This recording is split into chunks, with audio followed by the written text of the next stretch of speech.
There is a risk in making this that I may cover some things I've made in previous videos regarding the Charlie Hebdo attacks and the situation in France.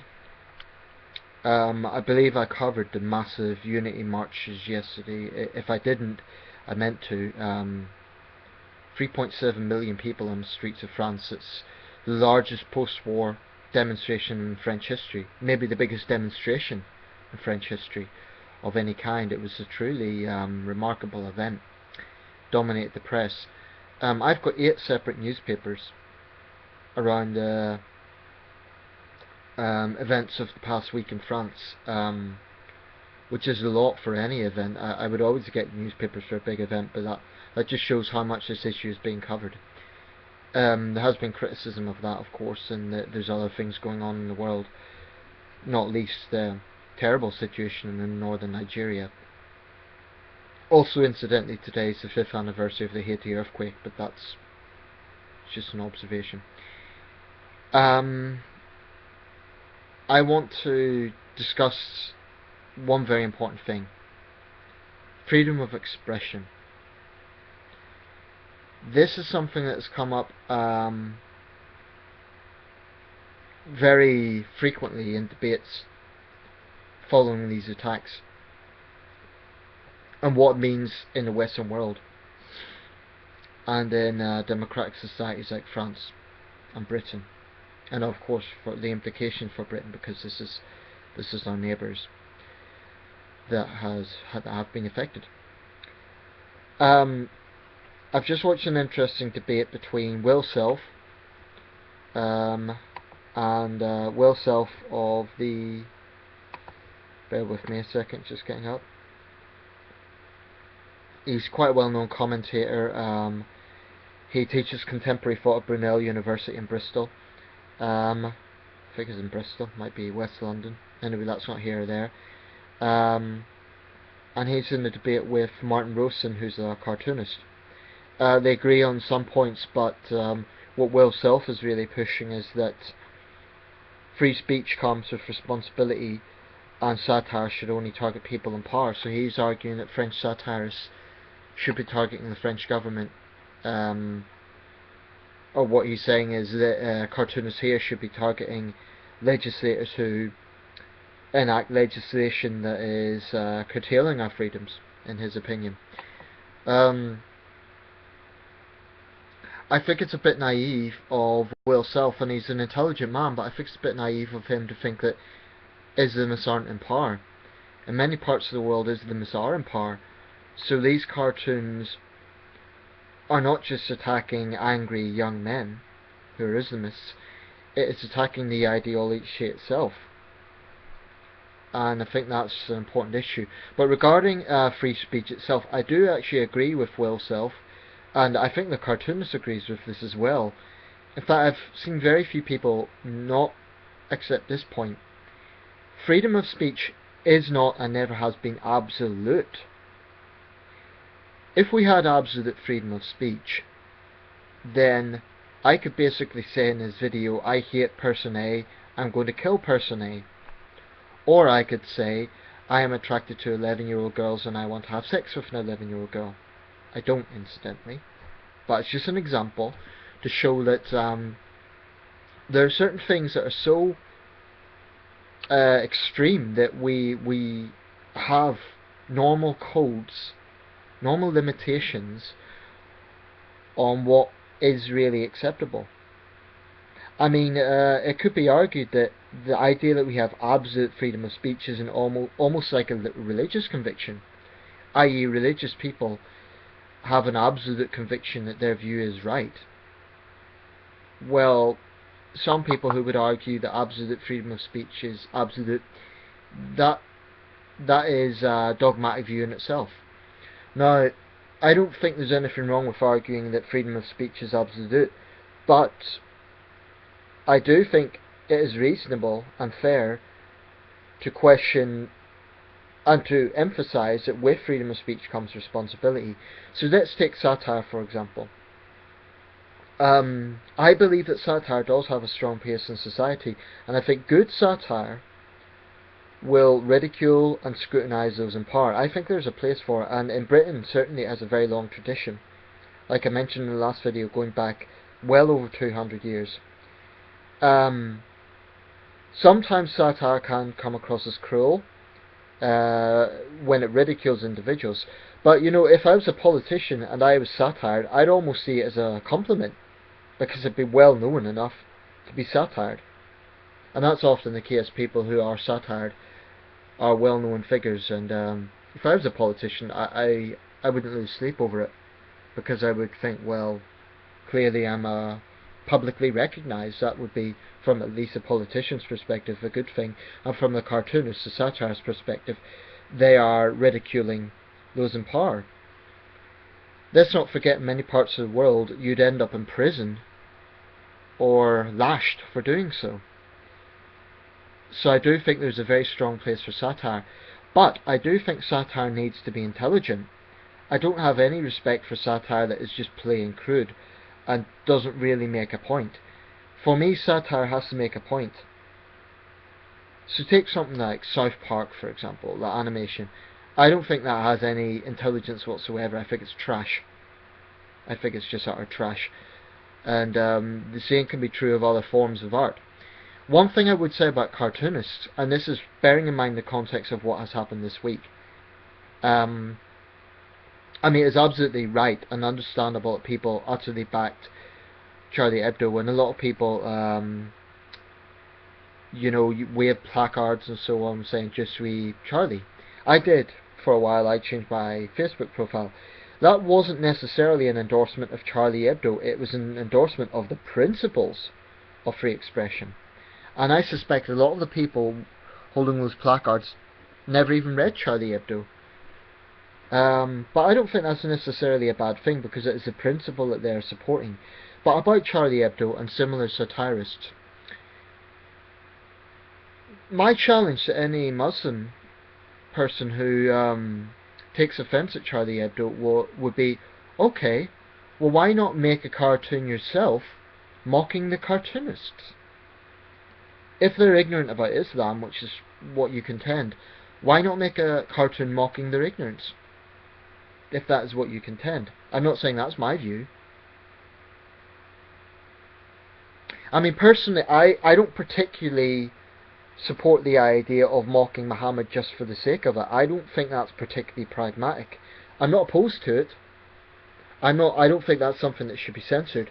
But I do think, for example, drawing an image of Muhammad with a bomb on his head is not particularly pragmatic. If the satirist doing that is to say they believe that Islam is a violent religion, and they were to make a compelling case for that, I would say yes, they're making a specific point. But if they're doing it solely to try and hurt people's feelings, and this is something that we need to try and understand. For many non-Muslims, the idea of being hurt over a historical figure being ridiculed is in itself a ridiculous thing. Like, how can you be hurt about someone who, you know, died 1,500 years ago?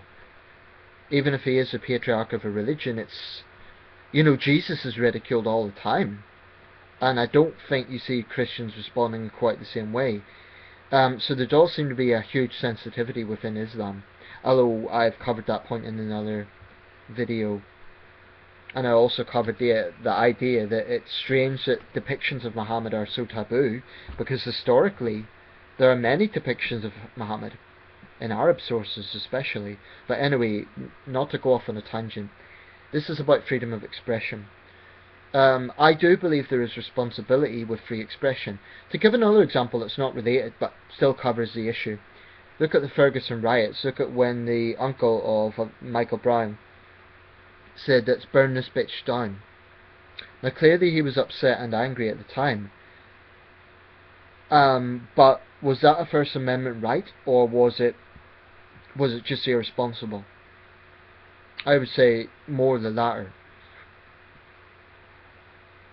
You know, I think we have to stop taking the view that freedom of speech is absolute, and I think in the West on some level we are starting to go down the line of thinking basically anyone can say anything they want. That's not the case. We cannot make violent threats against people. You know, you cannot spread lies about a particular group of people and try to incite violence against them. I do think that freedom of expression has limits, but I wouldn't go so far as saying that people should be punished for it, unless there's a direct correlation with what they have said and an act of violence. For example, if someone in a position of power, an influential person, actively encourages others to commit an act of violence, let's say for example you have a hate preacher, and he himself does not take part in any act of violence, but let's say that he encourages young Muslim men or women to go out there and kill infidels. Is he culpable? Yes, I would say he is. Because some of these people are very influential, very powerful speakers. So I would say he is culpable. He might turn around and say, oh, but I haven't killed anyone. But he has incited that. So in terms of satire, I do think that satire needs to be protected. However, cartoonists also need to accept that they're not above criticism. And I think one mistake that we've had over the last week is the idea that cartoonists themselves are above criticism. Now let's be clear, no cartoonist deserves to be massacred. And there is no moral equivalent, absolutely no moral equivalent with offence to religion and 12 people being murdered in cold blood. There's no parallel with that. But I do disagree with those who say that cartoonists live in a bubble and they are somehow the only people that can do what they want without criticism. That's ridiculous. They're adults and they do have responsibility, and they should be subject to criticism as much as anybody. So whilst I would support the right for Charlie Hebdo to publish provocative cartoons, actually I would also support the right of French Muslims to peacefully protest against that. I wouldn't support censorship, but I would support the right of French Muslims to peacefully protest and say we disagree with these cartoons because they mock something that's sacrilegious to us. You know why? Because that is their democratic right to free protest. So when we're talking about free expression, everybody has responsibility. You have freedom to make a point, to have an opinion, and to make satire.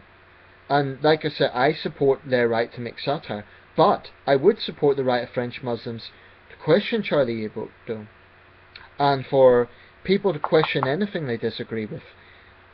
To give another example, I despise certain British tabloids. Now I have a right to say, the likes of the Sun and the Express and the Daily Mail would hide behind the free press argument. Well, I would say, as a British citizen, I have a right to say you are disgusting trash, and to say that directly to the editor of those papers.